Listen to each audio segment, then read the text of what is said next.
Hello साथियों, welcome to शिक्षा empire UGC net. मैं अली एक बार फिर से आप सभी का स्वागत करता हूं आपके अपने परिवार शिक्षा एम्पायर यूजीसी नेट में।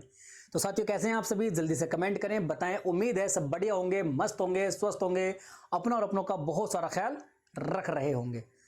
तो साथियों, जैसा कि आप सभी को पता है, क्लासेस शुरू हो चुकी हैं और जो यूनिट 1 है हमारी टीचिंग एप्टीट्यूड की, पेपर 1 के लिए यूनिट 1 टीचिंग एप्टीट्यूड, उसको हम शुरू कर चुके हैं बहुत अच्छे तरीके से, बहुत डिटेल वे में, बहुत ही आसान भाषा में। जो आसान भाषा हमारी होती है साधारण बोलचाल की।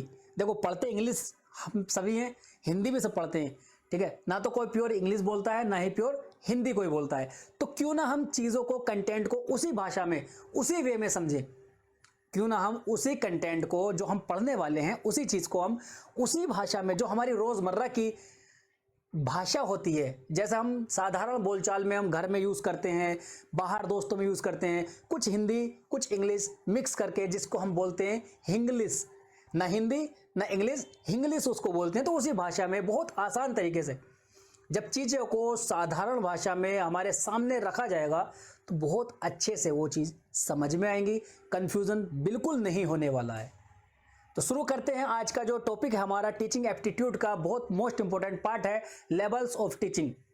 कि टीचिंग के क्या क्या लेवल होते हैं, कितने लेवल होते हैं, उन सभी के ऊपर डिस्कस करने वाले हैं। और जो बच्चे आज हमसे नए जुड़े हैं, नए क्या, सभी नए होंगे, चैनल नया है, शुरुआत नई है, तो बच्चे भी सभी अभी नए हैं। तो रिक्वेस्ट करता हूं कि पिछली क्लासेस जरूर देखें, बहुत अच्छे तरीके से डिटेल में चीज़ों को समझाया है। टीचिंग एप्टीट्यूड क्या है, बेसिक कितना, बहुत ज्यादा बेसिक, ठीक है, जहां तुम देखकर खुद ही समझ जाओगे कि कितने डीप से चीजों को शुरू किया है। YouTube के ऊपर इतनी डिटेल में चीजें नहीं मिलती हैं। मैं फिर से कह रहा हूं, एक बार जाकर चेक करें, पता चल जाएगा खुद ब खुद तुमको। तो शुरू करते हैं। आज का जो हमारा सेशन है बहुत मजेदार, शानदार, धमाकेदार होने वाला है। बस ईमानदारी से कॉपी पेंसिल लेकर साथ में बैठना है और नोट्स करते रहना है, क्लास को अंत तक देखना है। इसमें आज बहुत अच्छी अच्छी चीज़ आपको सीखने को मिलेंगी, समझने को मिलेंगी, देखने को मिलेंगी। शुरू करते हैं। आज का सेशन है हमारा लेवल्स ऑफ टीचिंग, उसको देखते हैं, उसको शुरू करते हैं। तो यहीं से शुरू करते हैं। यहाँ लिखा हुआ देखो, लेवल्स ऑफ टीचिंग। अब लेवल्स ऑफ टीचिंग है शिक्षण के स्तर। शिक्षण के 3 स्तर होते हैं। कितने होते हैं? 3 स्तर होते हैं शिक्षा के। कितने? 3। अब लेवल्स ऑफ टीचिंग में पहला जो हमारा स्तर होता है, जो लेवल होता है, वो होता है कौन सा? Memory level. ये पिरामिड जो बना हुआ है, जो ये ट्रायंगल बना हुआ है, ये नीचे से शुरू करते हैं। हम इसको नीचे से शुरू करते हैं। जो पहला स्तर जो होता है हमारा, वो नीचे होता है, ठीक है। कोई भी चीज हम अगर छत पे चढ़ेंगे तो सीढ़ी पर जो हम जाएंगे, पहले डंडे पर रखेंगे या लास्ट वाले पर रखेंगे? पहले डंडे पर रखेंगे, फिर दूसरे पे, इस तरह से हम जाते हैं ऊपर। तो वैसे ही यहां पहला स्तर जो रखा गया हमारा, वो रखा गया कौन सा? इस मेमोरी लेवल। इसको हिंदी में क्या बोलते हैं? स्मृति स्तर। क्या? स्मृति, यानी कि याद करने वाली, रटने वाली चीजें जो होती हैं। फिर आता हमारा दूसरा लेवल, आता है अंडरस्टैंडिंग लेवल। इनको अभी एक एक करके डिटेल में समझेंगे, अभी यहां नाम जान लो बस, ठीक है। तो आगे डिटेल में समझेंगे। अब इसको क्या कहते हैं हम? अवबोध या बोध स्तर, बोध या समझ का स्तर। क्या? समझ, ठीक है। अब आता है रिफ्लेक्टिंग। कौन सा है? तीसरा, रिफ्लेक्टिव लेवल। इसको बोलते हैं हम, क्या बोलते हैं भाई? बताओ। चिंतन लेवल। क्या? चिंतन स्तर। सबसे नीचा मेमोरी, जिसमें चीजों को रटा जाता है। फिर उसके बाद में जब चीजों को हम रट लेते हैं, उसके थोड़ा एक लेवल ऊपर जाते हैं, तो उसमें हम चीजों को समझने लगते हैं। जो इंफॉर्मेशन हमारे सामने पीछे थी, जिनको हमें रटा था, वो इंफॉर्मेशन क्या थी, उनको समझने लगते हैं। फिर जब चीजों को समझने लगते हैं तो उस पर फिर चिंतन करते हैं, यानी कि हम सोचते हैं, रिकॉल करते हैं उसको बहुत ज्यादा गहराई में। उसको बोलते हैं गहन स्तर। क्या? गहन, जैसा होता है ना, वो रिसर्च एप्टीट्यूड में पढ़ते हैं ना, केस स्टडी, तो वो क्या होता है? गहनता से, बहुत ज्यादा गहराई में चीजों को जानने की कोशिश करते हैं। तो उसमें क्या होता है हमारा? चिंतन स्तर, यानी कि सोचने समझने की जो क्षमता होती है बहुत ज्यादा बढ़ चुकी होती है। तो यहां हम एक एक करके इसको शुरू करते हैं, देखते हैं। पहला वाले के बारे में जानते हैं थोड़ा सा। पहला स्तर है हमारा, कौन सा है? Memory level. कौन सा? Memory level. अब मेमोरी लेवल है, मेमोरी लेवल ऑफ टीचिंग, इसको MLT भी बोल देते हैं। ठीक है, इसको दिया किसने है, स्मृति स्तर को किसने दिया है, जो इसके फाउंडर हैं, जो प्रणेता हैं, जो जनक हैं, वो कौन है, हर्बर्ट। कौन है, हर्बर्ट। सीधा सीधा आंसर क्वेश्चन भी बन सकता है, सीधा सीधा क्वेश्चन भी पूछा जाता है कि जो मेमोरी लेवल है, या पूछ लेगा MLT को किसने दिया है, पूरा नाम न दे करके MLT दे देगा, तो क्या करोगे, वहां पर मेमोरी लेवल ऑफ टीचिंग का जो हमारे फाउंडर हैं, जो जनक हैं, कौन है, हर्बर्ट। याद रहेगा, हर्बर्ट। हर्बर्ट ने बताया है चीजों के बारे में कि क्या हम सबसे पहले जो चीजों का रटते हैं, इसमें सबसे ज्यादा जो ध्यान दिया जाता है ना, चीजों को याद कराने में ध्यान दिया जाता है। छोटे बच्चों के लिए सबसे बेहतर उपयोग होता है ये कि जब छोटी छोटी क्लासों में जाते हैं तो वहां चीजों को रटवाया जाता है। इसको बोलते हैं रोट मेमोराइजेशन, जहां रटन विद्या यूज होती है। तो सबसे ज्यादा चीजों को यहां रटवाया जाता है, चीजों को याद किया जाता है। समझने का, सोचने का इसमें इतना मतलब नहीं होता है, सबसे ज्यादा फोकस किया जाता है चीजों को याद करने में। जब छोटे बच्चों को तुम पढ़ाओगे, या तुम भी पढ़े हो, देखा होगा, तो यहां आकर के क्या होता है कि चीजें लिखी होती हैं बोर्ड पर और बच्चों को खड़े करके उनको रटवाया जाता है कि बोलो, इसका क्या है, इसका क्या है। जो पहाड़े होते हैं ना, टेबल्स, तो उनको क्या होता है, रटवाया जाता है। वो सब रटे हुए होते हैं, समझे हुए नहीं होते, वो सब रटे हुए होते हैं। तो शुरुआती स्तर जो होता है हमारा, वो क्या है, स्मृति, यानी कि हमारा जो याद करने की जो क्षमता है वो कितनी है, वो देखा जाता है। तो इसमें क्या होता है, पहला पॉइंट है हमारा कि this is the first step of formal teaching. जब हम चीजों को स्कूल में आकर के फॉर्मल टीचिंग में आते हैं, एक होता है फॉर्मल टीचिंग, होता है इनफॉर्मल टीचिंग। ठीक, फॉर्मल टीचिंग स्कूलों में होती है, जो इनफॉर्मल टीचिंग होती है, जैसे कि हम बाहर ले लेते हैं। ठीक है, कोई हमें बाहर कुछ सिखा रहा है, उसका तरीका थोड़ा सा इनफॉर्मल टाइप में होता है, औपचारिक और अनौपचारिक। क्या होता है, एक इनफॉर्मल होता है अनौपचारिक, और फॉर्मल होता है औपचारिक। ठीक, तो जो हमारी स्कूली शिक्षा होती है, जो फॉर्मल टीचिंग होती है, उसका फर्स्ट स्टेप होता है, सबसे पहले चीजों को याद किया जाता है। ठीक है, चीजों को याद कराया जाता है। मैथ पढ़ रहे हैं ना, मैथ पढ़ने से पहले कोई चैप्टर है तो चैप्टर के उस चैप्टर में आने वाले जितने भी फॉर्मूलाज होते हैं उनको पहले याद किया जाता है, उनको स्मृति में लाया जाता है, प्रैक्टिस में लाया जाता है, बार बार लिख लिख के तब हमें चीजें याद होती हैं। ठीक है, आगे चलें। दूसरा पॉइंट है हमारा, it is basically rote memorisation. अभी मैंने बताया था ना, रटन विद्या ज्यादा इसमें यूज होती है। चीजों को बच्चा रटता है, वो समझता नहीं, रटता है उस समय में। ठीक है, और उस पर जो ज्यादा ध्यान भी दिया जाता है चीजों को याद करवाने में। बेसिक बुनियादी चीज को बनाने के लिए बहुत सी चीजें ऐसी होती हैं जो याद कराई जाती है। आगे सब चीजों को समझने के लिए पहले पिछली चीजें याद करनी होती हैं। तो आगे तीसरा पॉइंट हमारा, इससे लर्निंग में फ्रीक्वेंसी, यानी कि तीव्रता, फ्रीक्वेंसी आती है, याद करने में फ्रीक्वेंसी आती है। ठीक है, या चीजों को याद करने में तीव्रता आती है। ठीक है, और डिजायरेबल कंटेंट की प्राप्ति होती है। डिजायरेबल कंटेंट क्या मतलब, जो हम चाह रहे हैं। हमने बच्चे को चाहा कि इसको टेबल बहुत अच्छे से याद हो जाए, पहाड़े बहुत अच्छे से याद हो जाए, गिनती बहुत अच्छे से याद हो जाए, तो ये क्या है, हमारी डिजायर है, एक्सपेक्टेशन है बच्चे से कि हाँ हम इसमें ये बदलाव करना चाहते हैं। तो उसमें बच्चे को ज्यादा से ज्यादा रोट किया जाता है, याद कराया जाता है, चीजों को स्मृति में उसकी भरी जाती है। तो वो चीज हमारे क्या है, डिजायरेबल है। तो क्या होता है, इसमें डिजायरेबल कंटेंट की प्राप्ति होती है, जो हम चाह रहे हैं बच्चे में वो चीज आ जाती है बार बार उसको याद कराने से। यहां लर्निंग प्रोसेस जो होता है वो RS होता है। अब ये RS क्या है, बड़ी दुविधा वाली बात हो गई है, दुविधा हो गई है। तो RS क्या है, RS होता है, क्या होता है, response stimulus theory. Response stimulus theory, response मतलब इसमें क्या होता है, पहले बच्चा रेस्पॉन्स करता है, फिर उसके सामने स्टिमुलस दिया जाता है। पहले रेस्पॉन्स होगा, फिर स्टिमुलस होगा। इसको बोलते हैं अनुक्रिया उद्दीपक सिद्धांत। क्या, अनुक्रिया उद्दीपक सिद्धांत। तुमसे सीधा सीधा पूछ सकता है कि जो मेमोरी लेवल ऑफ टीचिंग होता है उसमें कौन सी थ्योरी आती है, RS आती है या SR आती है। क्या RS आती है या SR आती है? तो क्या कहोगे? RS आती है, response stimulus theory. Response stimulus theory, अनुक्रिया उद्दीपक सिद्धांत।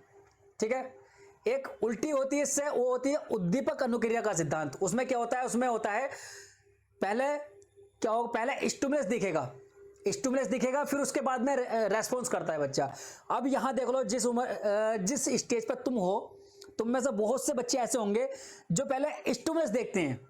स्टिमुलस क्या मतलब, जैसे हमारा एग्जाम डेट आ गई, एग्जाम डेट आ गई, अब एग्जाम डेट आने के बाद में हमारी जो रेस्पॉन्स करने की जो फ्रीक्वेंसी है, जो स्पीड है, वो बढ़ जाती है। क्यों? क्योंकि हमारे सामने अब 2 महीने बचे हैं, बच्चों को, जो पुराने बच्चे होते हैं जो पहले से लगातार पढ़ते आते हैं, उनमें भी थोड़ी सी बढ़ जाती है, लेकिन जो शुरू ही नहीं किए होते हैं, एग्जाम फॉर्म भर दिया, एग्जाम डेट आ गई, और देखने के बाद में बड़ी तीव्रता से किताबें फलटेंगे, इधर उधर भागेंगे, देखेंगे क्या जल्दी मिल जाए, जल्दी मिल जाए, तो उसकी स्पीड बढ़ जाती है, और हमारे दिमाग की भी सोचने समझने की स्पीड भी उस टाइम बढ़ जाती है, क्योंकि फोकस हो जाता है, हमें स्टिमुलस दिख जाता है। लेकिन छोटा बच्चा जो होता है, छोटे बच्चे को पहले रेस्पॉन्स कराया जाता है, अनुक्रियाएं कराई जाती हैं, फिर उसके बाद में स्टिमुलस मिलता है। समझ में आया? बुझाया या बुझ गया? बताओ जल्दी से, बुझाया है या बुझ गया? अगर बुझा गया है यानी याद हो गया है, समझ में आ गया, तो अच्छी बात है। अगर बुझ गया है तो कमेंट करके बताना कि सर बुझ गया है, कुछ समझ में नहीं आया है। ठीक, पहले रेस्पॉन्स होता है, फिर स्टिमुलस दिया जाता है छोटे बच्चों के लिए, इसमें मेमोरी लेवल में। ठीक, पहले स्टिमुलस फिर रेस्पॉन्स बाद में आता है, पहले स्टिमुलस फिर रेस्पॉन्स बाद में आता है छोटे बच्चों में। मेमोरी लेवल में पहले रेस्पॉन्स फिर स्टिमुलस। अब उद्दीपक क्या है? कोई भी देखो, स्टिमुलस है क्या, यह भी जानना जरूरी है ना।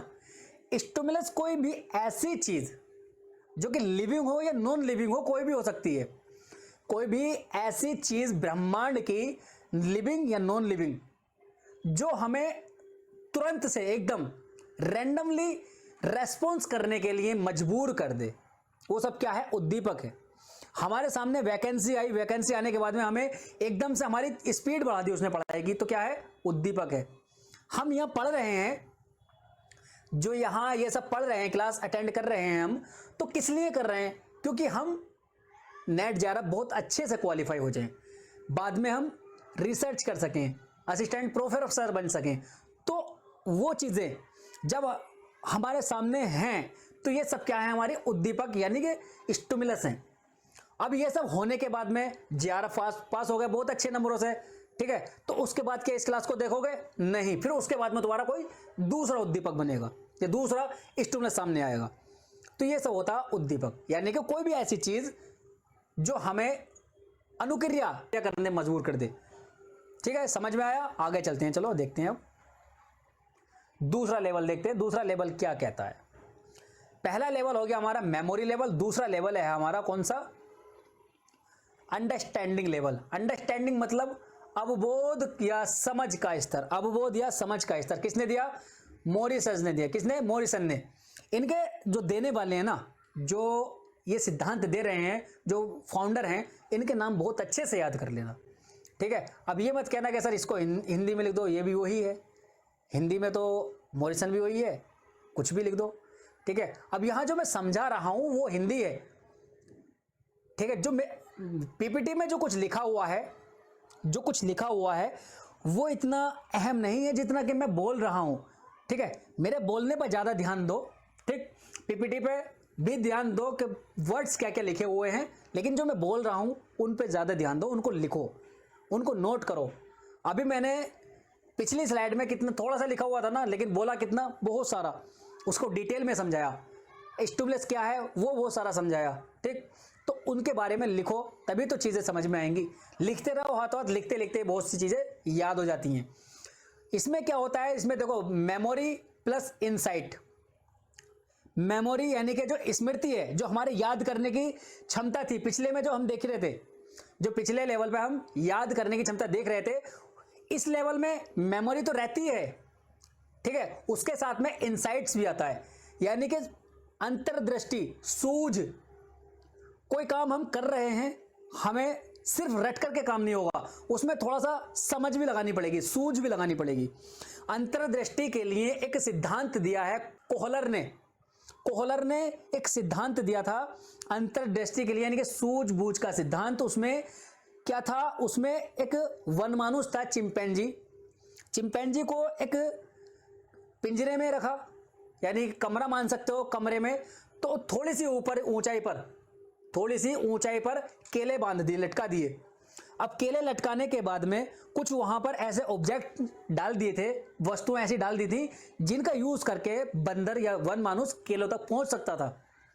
तो उसमें क्या था, एक बॉक्स रखा, बॉक्स को खींचा और लगाया, बॉक्स लगाने के बाद बॉक्स पे खड़ा होकर के बंदर, उसका वन मानुष का हाथ चिंपैंजी का नहीं पहुंच रहा था, ठीक। फिर उसने थोड़ी सी और सूझ लगाई, अपनी और समझ लगाई, इनसाइट जिसको बोलते हैं अंतर्दृष्टि, थोड़ी सी और लगाई। वहां डंडे रखे थे, जो पाइप मान लो या डंडे मान लो, कुछ ऐसी चीज, ठीक है। उसको भी लेने के बाद में थोड़ी छड़ी थी, उसको रखे हाथ में ली, खड़े होने के बाद में वो भी नहीं पहुंच रही थी, ठीक। अब वो भी जब नहीं पहुंच रही थी तो उसमें क्या किया, उसने वन मानुष ने थोड़ी सी और सूझ लगाई, एक और छड़ी थी, एक और पाइप था या छड़ी थी जिसको वो जोड़ सकता था। वन मानुष ने दोनों को उठाया और उनको जोड़ा, तो उसने थोड़ी सी सूझ लगाई कि हां अब ये पहुंच सकती है, ठीक है। तो उसने उसको दो छड़ियों को जोड़ करके केले वहां से हासिल किए। तो ये था सूझ का सिद्धांत, किसका, कोहलर का, किसका, कोहलर का। अब इसमें एक चीज और आती है कि जो वनमानुष उसमें यूज किया था बंदर कोहलर ने, उसका चिंपैंजी का नाम क्या था, एक कमेंट करके तुम बताओगे, सर्च करके बताओगे, बहुत इंपॉर्टेंट चीज है, ठीक है। आगे चलते हैं, तो इसमें मेमोरी भी आ गई, हमारी स्मृति भी आ गई, और क्या हो गया, इनसाइट यानी कि सूझ की भी आ गई। तो इसमें क्या है, थोड़ी सी डीप अंडरस्टैंडिंग जाते हैं हम, याद करने से, रटने से थोड़ा सा डीप जाते हैं। समझ में आया, ठीक। आगे चलें, focus on mastery of subject. कोई भी चीज अगर हम पढ़ा रहे हैं तो उसमें सबसे ज्यादा फोकस किया जाता है उसका जो बहुत डिटेल में, यानी कि उस सब्जेक्ट का मास्टर बनाने के लिए, सिर्फ चीजों को रटने के लिए नहीं। टीचिंग एप्टीट्यूड यहां पढ़ रहे हो तो टीचिंग एप्टीट्यूड इस तरह से मेरा उद्देश्य है पढ़ाने का कि तुम्हें दोबारा से उसको पढ़ना ना पड़े, मास्टर हो जाओ तुम उसमें। तो इसने डिटेल से, इसने आसानी के तरीके से मैं तुम्हें यहां समझा रहा हूं, ठीक है। तो इसमें फोकस रहता है मास्टर बनाने के लिए। Active role both teacher and student और टीचर का दोनों का एक्टिव रोल रहता है। ऐसा नहीं है कि सिर्फ टीचर यहां खड़े होकर बोल रहा है और स्टूडेंट पीछे बैठे हुए सिर्फ सुन रहे हैं। दोनों क्रॉस क्वेश्चनिंग भी करेंगे, एक्टिविटी भी दिखाएंगे, बराबर रहेंगे तो दोनों का, ठीक है। अब आता है इसमें मेथड क्या इंक्लूड होते हैं। लेक्चर यानी कि व्याख्यान मेथड भी हो सकता है, व्याख्यान, लेक्चर बोलते हैं व्याख्यान, ठीक है। डिस्कशन भी हो सकता है। एग्जाम्पल एंड एक्सप्लेनेशन, उदाहरण भी दिया जा सकता है और उसको एक्सप्लेन भी किया जा सकता है। तो ये सब इसके मेथड्स होते हैं जो इसमें यूज किए जाते हैं। लेक्चर भी दिया सकते हैं समझाने के लिए, डिस्कशन भी हो सकता है, ग्रुप में बैठा करके बच्चों को डिस्कशन करा लो, वो बहुत अच्छा है, सबसे अच्छा बेहतर तरीका होता है किसी को समझाने के लिए, ग्रुप में बैठ करके। उसके बाद में एग्जाम्पल भी दे सकते हो। तो ये सब इसमें हमारे मेथड्स यूज होते हैं, ठीक। तीसरा पॉइंट देखते हैं, तीसरी क्या है हमारा लेवल, तीसरा लेवल क्या है। तीसरा लेवल शुरू करने से पहले रिक्वेस्ट करूंगा कि अपनी इस क्लास को ज्यादा से ज्यादा अपने सभी दोस्तों तक, मित्रों तक, सखा संबंधियों तक, सबके पास तक शेयर करो जो कि इस चीज की नीड हो, जिनको जो यूजीसी नेट 2023 के लिए बहुत अच्छा स्कोर करना चाहते हो। ये मत सोचना कि मैं शेयर कर दूंगा तो उसके ज्यादा नंबर आ जाएंगे, मेरे कम रह जाएंगे, नहीं, ऐसा नहीं, ठीक है। जितना ज्यादा ज्ञान को बांटोगे उतना ज्यादा ज्ञान बढ़ता है, ठीक। हो सकता है दुआएं मिल जाएं उसकी, वो ढूंढ रहा हो इन चीजों को, ठीक। आगे चलते हैं। हमारा जो तीसरा स्तर है, जो तीसरा लेवल है, वो है चिंतन लेवल। कितना, चिंतन, रिफ्लेक्टिव लेवल इसको बोलते हैं। इसको किसने दिया, हंट ने, ठीक है। तीसरा है रिफ्लेक्टिव लेवल, दिया किसने, हंट ने दिया। अब इसमें क्या है, चिंतन आ जाता है, सूझ से भी थोड़ा सा और गहराई में जाकर चीजों को सोचना समझना, सारी क्रियाएं इसके अंदर आ जाती हैं। It is a high level of teaching, ठीक। सबसे उच्चतम स्तर होता है ये किसका, शिक्षण का, टीचिंग का, ठीक है। और इसके बाद में आता है हाईली थॉटफुल एंड यूजफुल, उच्चतम विचारशील। थॉटफुल मतलब विचारशील, सबसे ऊंचे विचार इसमें आते हैं, सबसे ज्यादा यूज भी यही होता है हर जगह पे, खासकर जिस लेवल पर हम हैं अभी, ठीक है। सबसे ज्यादा यूजफुल है ये वाला स्तर और सबसे ज्यादा विचारशील है। विचारधाराएं बहुत ज्यादा आती हैं इसमें, कोई भी एक टॉपिक को ले लो उसके बारे में सोच करके बहुत सारी विचारधाराएं तुम दे सकते हो। तो सबसे ज्यादा थॉटफुल है। मेमोरी प्लस अंडरस्टैंडिंग, इसके अंदर दोनों आ जाते हैं, याद करना भी आ जाता है, सूझ एवं अंतर्दृष्टि भी आ जाती है, ठीक है, दोनों इसमें आ जाते हैं। प्रॉब्लम सेंट्रिक अप्रोच है। इसमें क्या होता है, इसमें कोई भी चीज को अगर हम पढ़ रहे हैं या विचारधारा दे रहे हैं तो हमारे जो सेंटर में होता है, जो केंद्र में होता है, वो प्रॉब्लम्स होती हैं। हमारा एक ही ऑब्जेक्टिव, एक ही उद्देश्य होता है कि जो हमारे सामने प्रॉब्लम है इसका सॉल्यूशन कैसे किया जाए। सबसे ज्यादा सोचनीय है, विचारशील है, ठीक है। इसमें प्रॉब्लम्स देखो, प्रॉब्लम्स के क्या इसमें प्रॉब्लम्स का मतलब क्या है, क्या होता है। प्रॉब्लम्स जो समस्याएं हैं हमारी, उनको आइडेंटिफाई करना, ठीक, डिफाइन करना, सॉल्यूशन करना, सभी हो जाता है। इसी के अंदर आकर के जो प्रॉब्लम्स हैं उनको आइडेंटिफाई भी बच्चा करने लगता है, जो लर्नर है, जो सीख रहा है, उनको डिफाइन भी करता है, ठीक, उनको सॉल्यूशन भी खुद निकालता है। तो सबसे ज्यादा यूजफुल ये हो जाता है। इसमें क्लासरूम एनवायरनमेंट कैसा होता है, जो कक्षा का वातावरण है वो कैसा होगा, ओपन होगा, एकदम खुला वातावरण होगा, ठीक है, खुला, ओपन माइंडेड बिल्कुल। बच्चे क्या बड़े हो जाते हैं, समझदार हो जाते हैं, मैच्योर हो जाते हैं और इंडिपेंडेंट होते हैं, किसी पर भी निर्भर नहीं रहते। जो लर्नर है वो किसी पर निर्भर नहीं रहता, सब कुछ खुद से कर लेता है, ओपन माइंडेड होता है, ओपन क्लासरूम का वातावरण होता है, सब एक दूसरे से मिलजुल कर रहते हैं, टीचर से मिलजुल कर रहते हैं, ठीक। तो लर्नर, इसमें लर्नर क्या होता है, मोटिवेटेड होता है और एक्टिव होता है। पहले उसमें एक्टिव दोनों थे, कौन कौन, टीचर और स्टूडेंट।